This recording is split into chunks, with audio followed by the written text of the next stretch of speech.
Welcome back, YouTube. I hope y'all getting ready for the weekend because I am, baby, Chiefs Nation. So anyway, let's get into it because before we get into the games, let's see what kind of games they trying to play with us. The U.S. will take over the Gaza Strip, and we will do a job with it, too. We'll own it and be responsible for dismantling all of the dangerous unexploded bombs and other weapons on the site, level the site and get rid of the destroyed buildings, level it out, create an economic development that will supply unlimited numbers of jobs and housing for the people of the area. He sees a different future for that piece of land that has been the focus of so much terrorism, so many attacks against us, so many trials and so many tribulations. He has a different idea, and I think it's worth paying attention to this. We're talking about it. He's exploring it with his people, with his staff. I think it's something that could change history.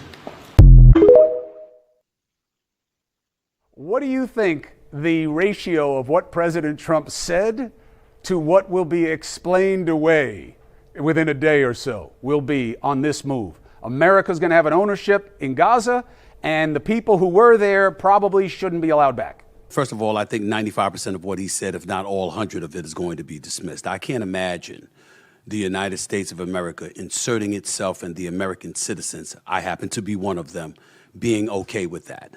First of all, we consistently point to our armed forces and our soldiers who represent us and put their lives on the line and make sacrifices for us every single day. How comfortable are we going to be putting them in that kind of situation? I think that's a very dangerous proposition. It's not something that should be entertained. But number two, and more importantly, I think we need to understand how ridiculous the President of the United States sounded tonight. When he was explaining what he was explaining about how the U.S. will own Gaza, he sounded like a real estate agent. He was talking about, how we're gonna rebuild and, we're going to restructure and it's going to be a beautiful place. Greater minds, fresher minds than me know all too well the history of the Palestinians and Israel.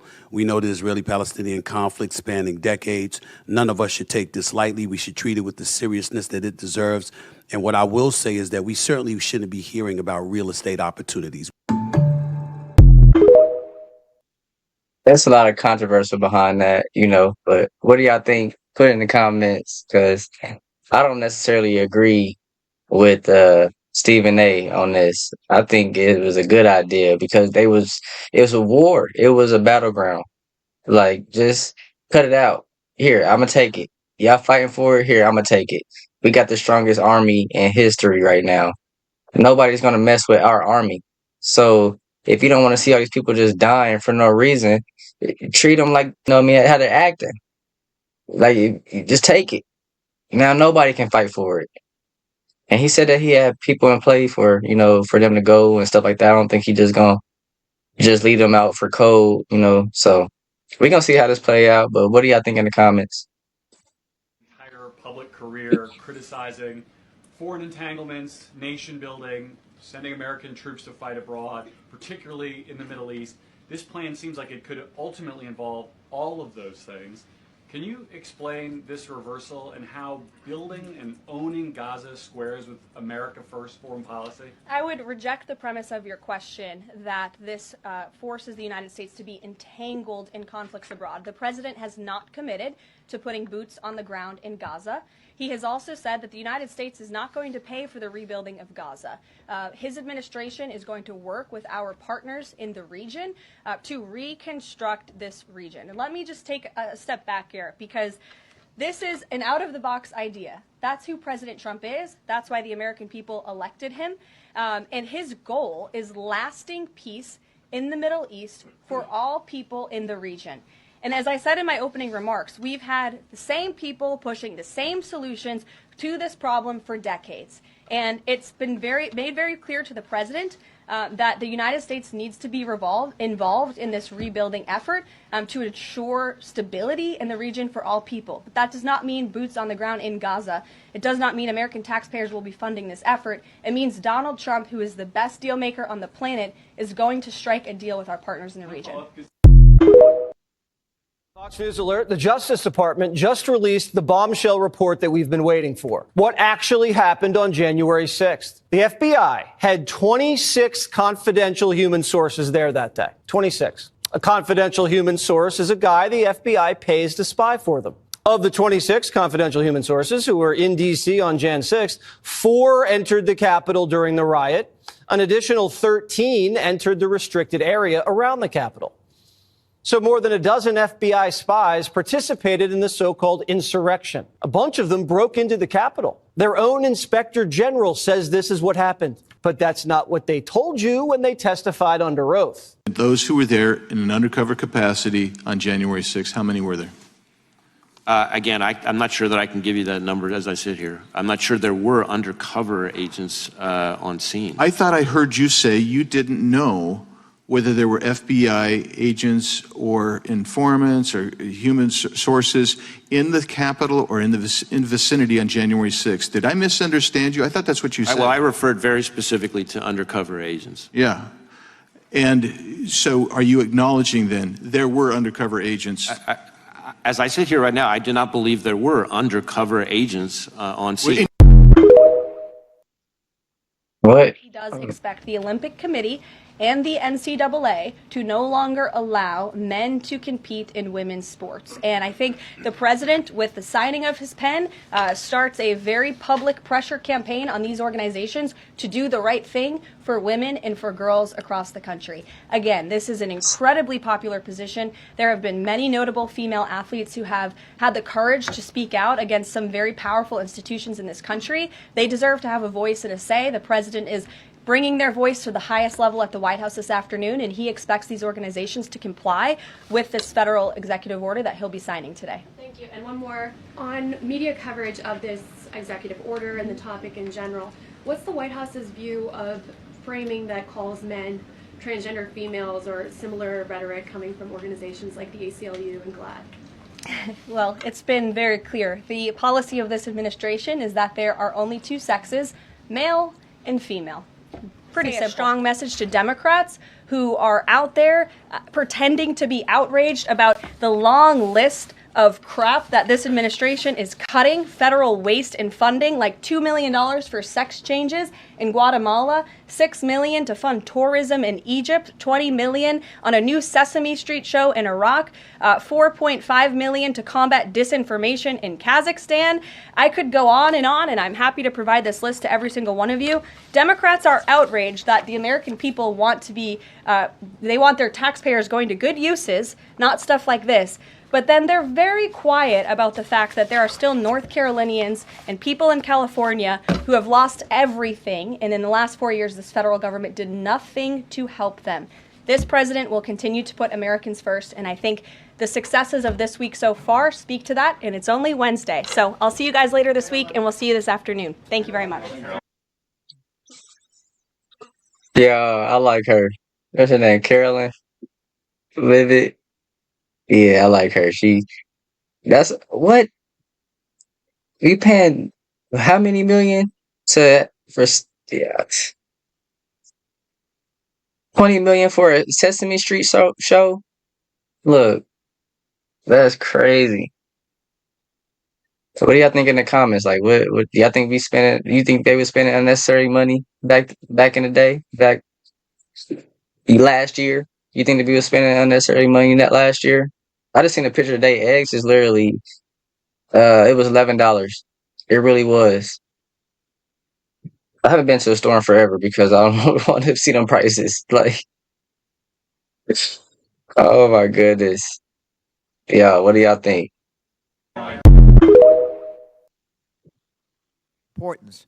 I move that the committee subpoena Elon Musk to come before it as a witness at the earliest possible moment. And I so move. There's been a motion and second. The motion is not debatable. Mr. Chairman, why is it not debatable? Not Point of order. It is debatable. Mr. Chair, I strike the last word. Hold on. Mr. Chairman.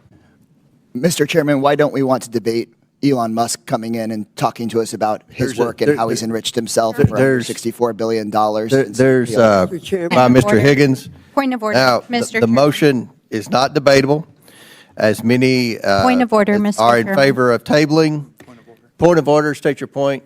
Mr. Chairman, I think it's outrageous that this committee will not even entertain a motion. No, you state your. Chairman, that's not a point of order. Somebody You know, who's breaking the law agree. Point and of order.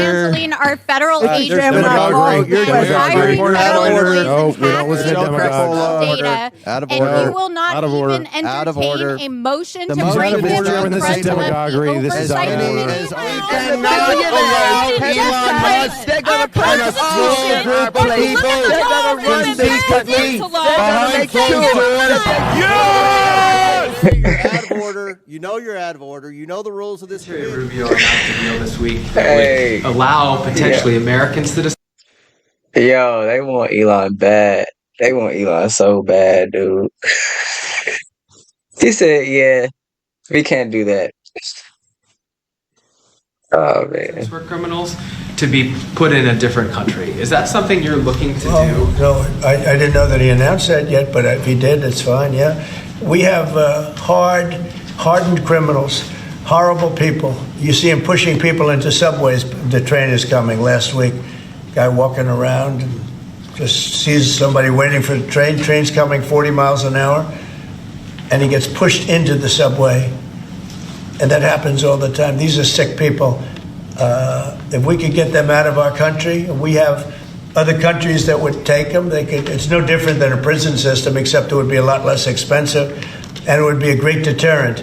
Send them to other countries. If we could go a step further, in other words, we're talking about getting the criminals out of our country that come in through other countries illegally, right? The illegal migrants, as I call them. Well, we have people that are just as bad as them in our country. If we could get them out, I'd be very happy to.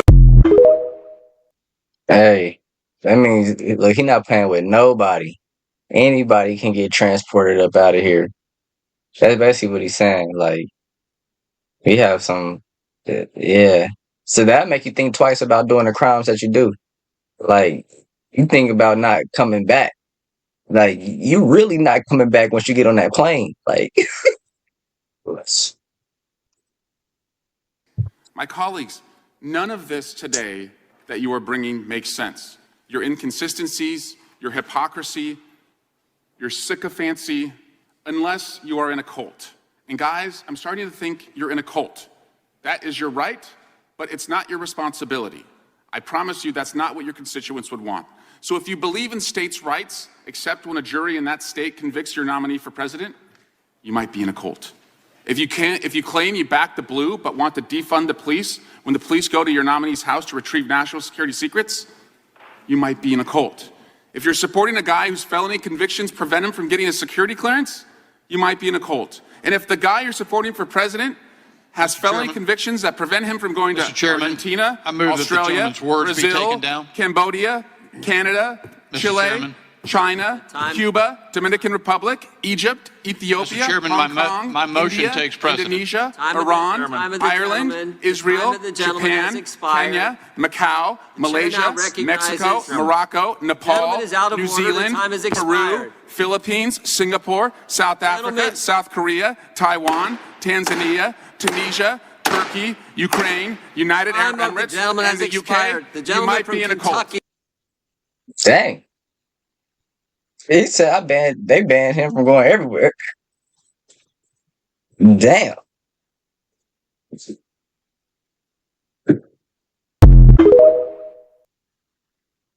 Since Trump's inauguration, we've seen more action in crypto than we've seen in the last 4 years. Pro-crypto SEC, pro-crypto White House, pro-crypto Congress. He signed a bill around cryptocurrency. We have a crypto czar, and we have now the head of digital assets, Cynthia Loomis, who worked to create the Bitcoin Treasury bill. So, like, comment, subscribe if you see the videos that you've seen today. We're gonna be back for some more and some more to explore. Every day is crazier and crazier, y'all. So you ain't gonna want to miss the next one.